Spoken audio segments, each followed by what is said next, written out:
mu bantu bagiye waka serivisi ku bagabo cyangwa se ku basore hari wigeze ko akaruta y'igitsina Keve yaba yarigeze gusaba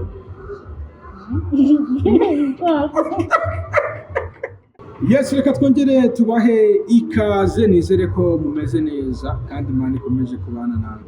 Ubu ngubu tubakiye mu byishimo byinshi cyane. Mbere kuri kamera mukabona umukobwa mwiza Ani ni umukobwa wanyu.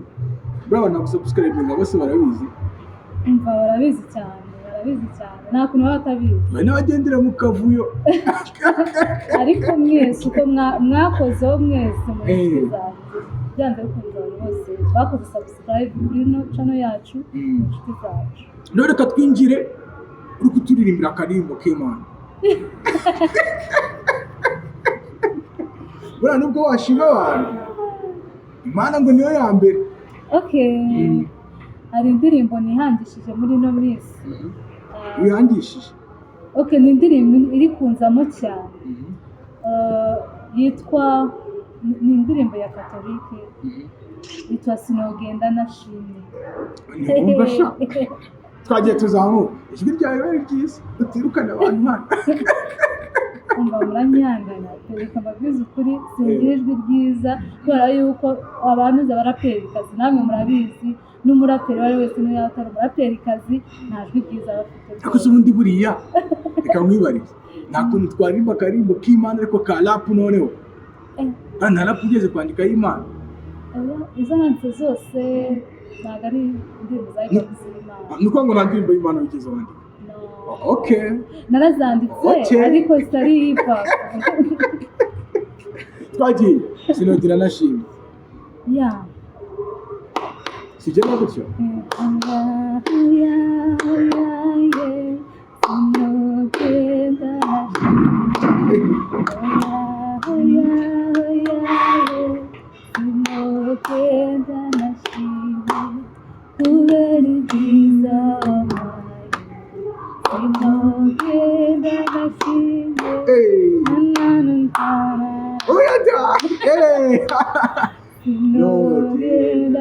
Akora igipeji.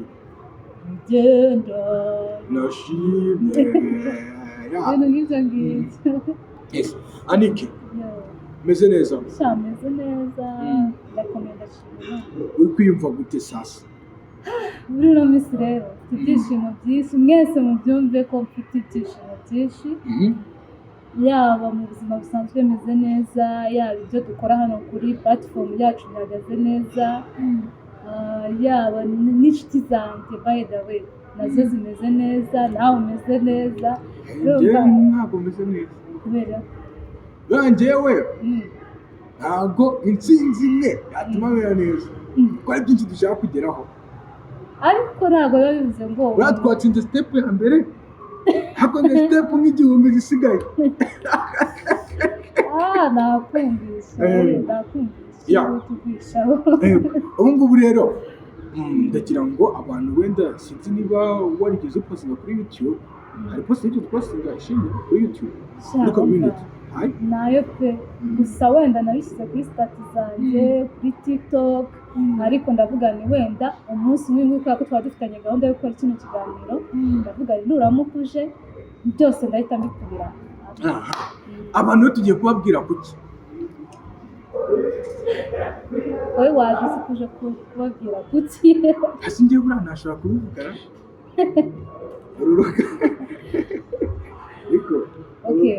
urugamba urumva gerageza nyine urusesengure nyine tugiye kuvuga iki nyine muri makenya. Ikintu cya mbere numva twavugaho kinakomeye cyane ni ugushimira abakunzi bacu, twagira yuko rwose mwarakoze cyane, asante sana. Abenshi nta nubwo bazi yuko twageze ku bwa rwego nyine rwo kuvuga ngo byibuze nanjye ngiye gutangira nkore ariko buri kwezi mbona ikintu. Mbona buri mbona iki. Icyo nicyo kintu cya mbere numva twavugaho. Ikindi ni byinshi watangariza abantu nko kuvuga ku rugendo rwawe kuba ugeze aha ngaha. Ibyo ngibyo bindekere yana shaka byibuze ngo tugaruke kugushima. Bora tubashime mu Kinyarwanda. Yeah. ntabwo ngo twavuga n'icyongereza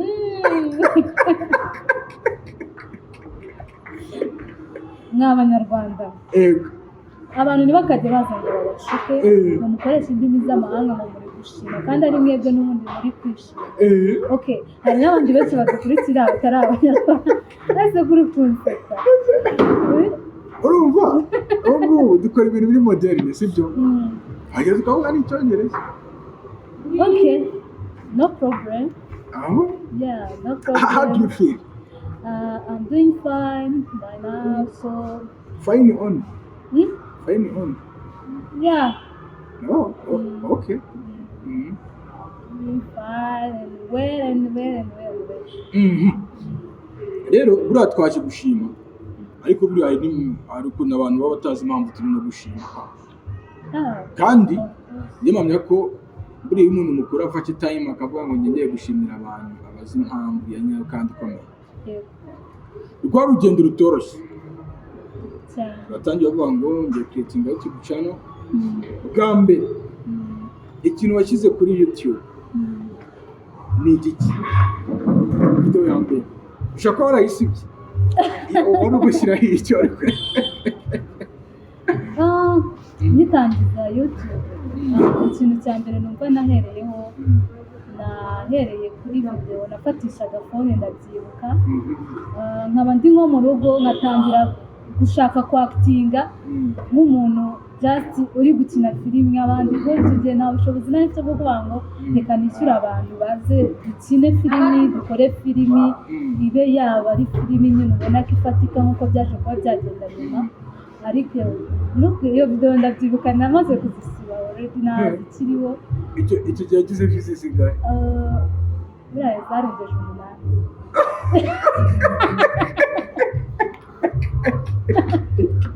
ntabwo zigiye zirenza views 8. abantu 8 buriya waba warabaketse tote abantu 8 byanze bikunze nahise mbona na comment zabo oya uhita umenya ngo n'uyu na komite z'abantu 8 comment zari 8 icyo gihe, abasabu bari like 8 n'ubundi nyine ibintu nk'ibyo biba byoroshye ntabwo biba byoroshye, ariko nyuma yaho nabonye ngira gutya agenda nzamuka mbona bitangiye kugenda byoroha. wenda watangiye gukoresha telefone yawe ugera aho ushyiramo abakinnyi barakina urabishyura twarasiga kuri set. navuga ko uri umwe mu bantu bakunda abantu bakoresha bati murarya ntabwo muricwa n'inzara kandi it's like wow kabisa. nicyo kintu wicuza ku bijyanye no gukina filime? kuko urabona nta experience wari ufite mu myaka nk'icumi wenda ni ibintu wari uri gutangira hari kuri start point ushobora kuba warakoze mistake ushobora kuba waraguye mu gatego. nicyo kintu wicuza to be honest ikintu nicuza ni uko nashatse kwinjira muri industry ariko nta information zihagije. icyo kintu nicuza ko hari ibyo njya mbona avuga ni iyo nza kubikora nk'ubu ngubu nifite amafaranga nk'ayo nari mfite nkibitangira mba ngeze kure ugeze up. niyo mpamvu nta ikintu cyo wicuza. mu bantu bagiye waka serivisi ku bagabo cyangwa se ku basore hari wigeze ko akaruta y'igitsina? Okay, to be honest, akagusetsa buriya oya nawe ko to be honest ufite impamvu yo guseka hari abababaye reka nkubwire nawe impamvu nawe ndetse n'impamvu byanyuze bibe byagira ni uko abantu nabashije kuba nakoresha bose barabona kandi ari ibyo bigendera guhera kuri cameraman kugera ku muntu uwo ari we wese ntawe unashatse yuko baporomotinga ibihangano byanjye abo ni abantu nyine bari abanjye ubishakira atari ukuvuga ngo ni kwa kundi ugenda usanga umuntu umwaka sapoti ku buryo yakwaka nyine iyo ruswa yakoze rero nawe pe kugera aho ngeze aha ngaha nta kijyanye n'icyo ngicyo cyose. Ni iki wabwira abantu bazi ko uri sheri wa Kevin?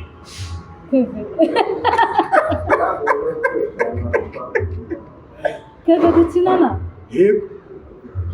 Agendana n'abantu ibinyamakuru birandika asoma nibera ahantu nabyihorera ati urukundo rukubuze ubuhuha. Kari Kevin Kevin wasanga ariwe ugenda abivuga nyine. Oya Kevin vugisha ukuri koko twigeze ngo nawe dukunda vugisha mana yanjye. Kevin yari umukinnyi wanjye nk'abandi. Yes of course. Ni ukuvuga kubera iki se mugafata abahungu mubaciriritse mubashyire hasi uzi si impamvu? Oya nta mpamvu ntabwo. Oya impamvu wenda abantu bagiye bavuga byinshi iwawe ushobora no kuncecekesha ariko ntabwo ari umukinnyi nk'abandi kuko ibintu icyo kiganiro arakireba kandi ari umukinnyi nk'abandi. ariko sinakemera ibitarigeze bibaho ngo ni ukuntu ari burebe ikintu. Oya ngo yarimo akantu. Oya nta Kevin yari editingaga yari edita wanjye yakoraga kuri kamera nyine akaba babyita DOP ibintu nk'ibyo ngibyo. So urumva niyo mpamvu twahoranaga cyane abantu benshi bakagira ngo relationship iri hagati yanjye nawe nubwo umubano wanjye nawe Kevin byaje kuba byazamo agatotsi mbese ni ibintu birebire ariko ntabwo byambuza kuba naba. Harakabazo cyo kubaza kari prive kuko hano ni mu rugo wanyangana nakabaza akaye kabaza kandi mana wenda kabazi maneko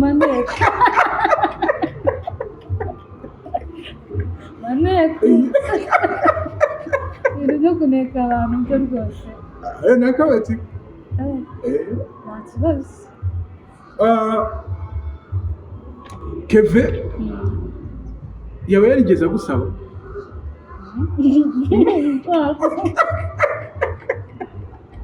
uzi ko warutumye akamatsiko agiye gutuma amazi yanjye anika ako ni akamatsiko. Kevin ni imfura akajya asaba wenda ashobora kuba afite ikibazo hagati ariko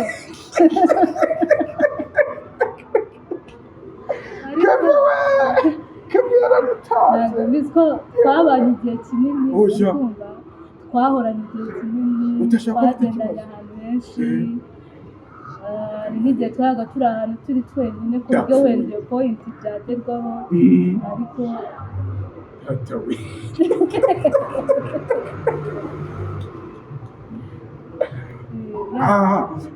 twikomereze ubwo turi mu tuntu n'utundi ubwo abantu tubanyuriye mu rugendo bahise babona umuntu wakweditingiye abakinnyi ukuntu bari bameze nta mukino utandukanye n'abandi wabikiye mu rwego nuko uko tubivuze ariko barabimenya. wenda ikindi nakongeraho Kevin afite filimi nshyashya Back to See Her abantu mugere rwose mumusapotinge ni mugenzi wacu nawe ari kuhasoninga nkatwe twese nubwo dufitanye bifu runaka ariko ntabwo ari ibintu byatuma tudakomezanya umubano ombe nta musapotinga. Abakunzi be bagende bamurebeho ni kuri Kai TV show barebe Back to See Her. muri movie wateguye filimi y'uruhererekane kandi bigora abantu benshi ni cyo kintu ni irihe tandukaniro riri hagati ya filimi y'uruhererekane na filimi irangira ku bijyanye nyine n'uburyo bikorwa? Itandukaniro riri hagati aho ngaho ni uko buriya filimi irangira iyo ugiye kureba ntabwo bisaba ibintu byinshi cyane ariko nanone wajya kureba mu bijyanye no kugaruza igaruza gake ariko iyo ugiye kureba nka muvi tuvuge muvi itarangira y'uruhererekane. none ku nyungu bitandukanira he? Okay, ku bijyanye n'inyungu, filime irangira igira inyungu nkeya bitewe n'uko impamvu mbivuga gutyo nuko filime y'uruhererekane buri uko musohoye tuvuge mushobora gusohora mugasohora episode imwe ifite nk'iminota tuvuge wenda 35 ni urugero, iyo episode ikarebwa n'abantu nka 500, ejo mugasohora indi episode, ejo mugasohora indi episode. Iyo mwabikoreye rimwe ugereranyije n'abakoze full movie uwo munsi mwese mugashyiraho, urumva wowe biba ari ibintu bigikomeza bigitera abantu amatsiko ndetse bicyaturakinga n'abantu. Rero murabizi ko ku bintu bya YouTube ziriya views murabizi yuko niyo ari episode birangira vuba abantu bagifite amatsiko, ariko filime irangira hari ukuntu umuntu ashobora kuyitangira mukaza kubona yajya hagati nyine ntayisoze kubera kumurambira ko bifite nk'isaha amasaha 2 ni urugero, ariko iyo umuntu atishimye ashobora kubireba nk'amasegonda cyangwa se n'iminota 30 indi isigaye ntayirebe.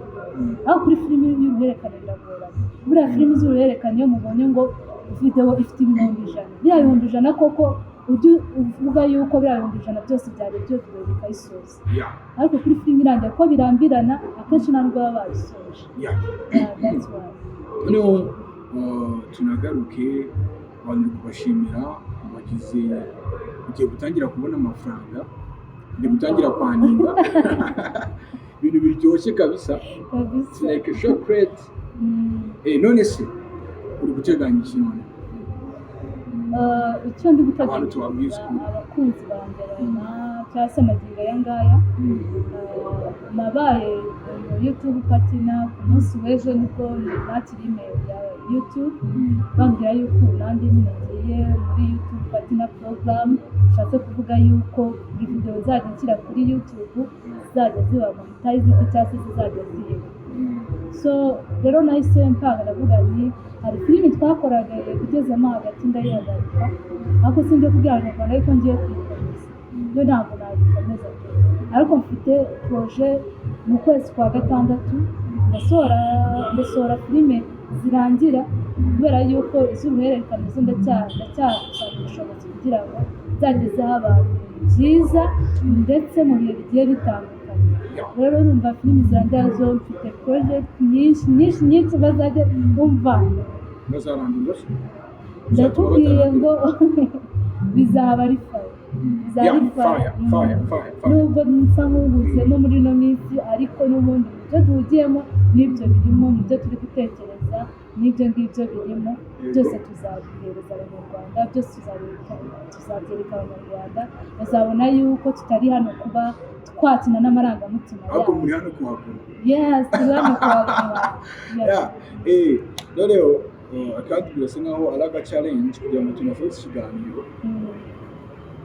Kambe nakuririmbishije urihangana uri abantu b'abasitari ndabaha cyane, muririmbisha ari gutitira, urumva?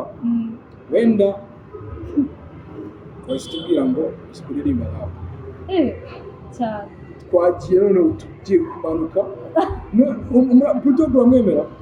Buda, ndamwemera ariko namba kubwire ngo ndirimbe indirimbo. Icyo ntabwo mwemera Puto. Niyo ndirimbo uzi y'umuraperi w'umunyarwanda. Umuraperi w'umunyarwanda. Iyo nari nzi kera ni Riderman yitwa bambwira intare ngo nimba ngo intare niyo yapfinye ngo ntabwo zayibobora. Tugende muvu. Ndikuba ntabwo ngiye hari indi iriya yanyuze ya Kasandara na Mukadafi. Tugende. Iriya yitwa muri Mataye. Tukigendere sasa.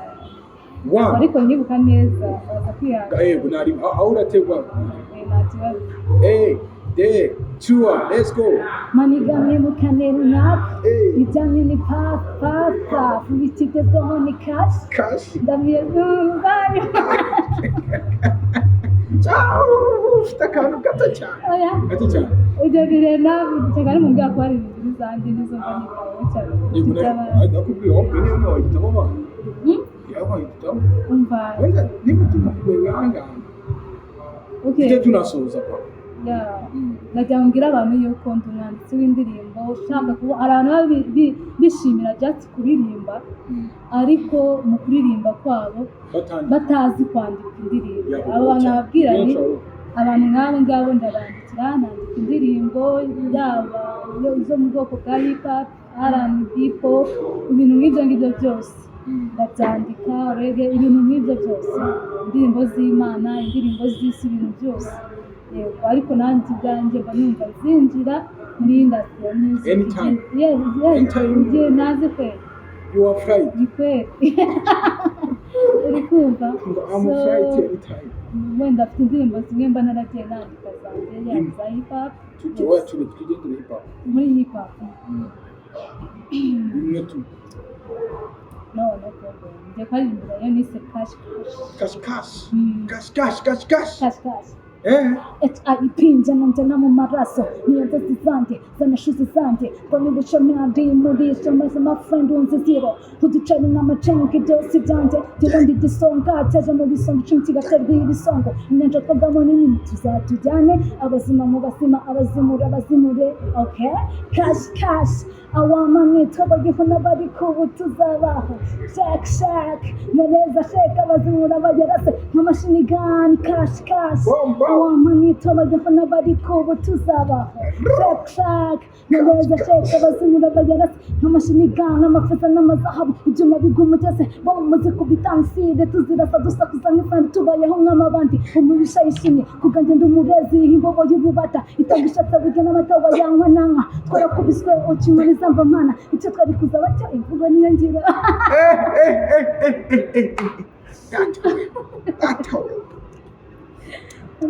ndarukira aho ngaho ariko ndandika n'uwiyandikira ndiyandikira mfite indirimbo nyinshi wowe iyo ngiyo yitwa cash uyita cash yes imana ningirira ubuntu bavuga ubuntu yes ningirira ubuntu mu kwezi kwa gatanu cyangwa kwa karindwi ndatangira mbahereza music bahereza ijyanye ndatangira mbatemo ndabaga yes reka njye mbashimire ariko nanone nawe nguhe amasegonda bati namwe ndabashimiye ayina kabisa ko nazi gutera gusa guhereza gusa abantu ariko nta kibazo ndagerageza so mbere na mbere ndashimira buri muntu wese wamaze gukora subscribe kuri channel yacu akadutera inkunga ya comment hari abaca inbox bakanyandikira kubera yuko namba zanjye ziba ziri aho ngaho muri description iyo hari ubufasha ushaka kumereza kuri no platform yacu iyo namba iri kuri WhatsApp muranyandikira nta kibazo nkabasubiza mukore like mukoresha abantu rero babikoze bose ndabashimiye mwese mwumve ko mundi hano ku mutima uri buryo cyane ni hano mwese muri hano okay nariba ariko njye ndacyahujira nta kibazo mwese muri hano ku mutima wawe ndabakunda ariko niyo mukobwa nyine usigaranye umutima ni ukuri yaba abandi bose tuzi yabitwa ba Devota yabo yitwa bande utanze amubazanira hano kuri kamera Imana uriya mwana aziranye n'abasitari niyo mpamvu ubonye twazanye akaba wagiye kubyina iyo mu rusimbi n'ibiti byose akagiye ku maso ese cyabuze ibintu bipe cyabuze ibintu nasajya mu bigira ibanga kandi byabaye ibintu birakomeye nzamubazanye ni umukobwa w'igishegu muzamubona no mu neza no mu mashuri igishongore igishegu se byo urabyumva icyo kintu uracyumva none se nimba ari igikorwa cy'igishegu mbihakane none se Devota nzamubazanira kuri kamera mugire amatsiko kuva ni umukobwa mwiza umukobwa ufite umusatsi usuka mbese umeze neza cyane nzamubazanira Adik twagushimiye murakoze cyane yego natwe hano turi kwa Adik tuba twamusuye amahemwe nanjye mubashimire aho muri hose kandi more blessings gukomeza kudupushinga this what it is, no matter what, dukomeje kwagezaho ibintu byiza kandi byinshi. Gusa tutaribagirwa sinagenda nabwiye abantu ko ahantu ndi ubu ngubu right now ni ahantu hitwa muri excellent mu mujyi Huye. Umujyi Huye ntimuzagende nimba utaragera i Huye ukaba wifuza kuzahaza kandi ushaka loji zo kuraramo, ibyo kurya byiza, ahantu heza ho kurelaxingira, ahantu heza hari nyine mbese sinzi uburyo nababwira akabyiniro ariko hose ngo baba bifuza kubomora ibyo kubomora byo simbizi, ariko ntimuzagende mutageze ahitwa muri New Excellent Restaurant and Bar. Asa niko baba bifuza ahantu ngo babomorera hano, none se hano barabona nibyo nakubaza kugira ngo nabo tube twabara. ntabwo mbizi gusa bazazareba amakuru gusa ibyiza nzi byose ndabibabwiye nuko ari ahantu heza cyane. Ntabwo uri fresh, natwe niyo mpamvu duhari turi kuvuga umwuka mwiza, tumeze neza, amazi akamanuka, ugasuzanira akaji, ma blessings.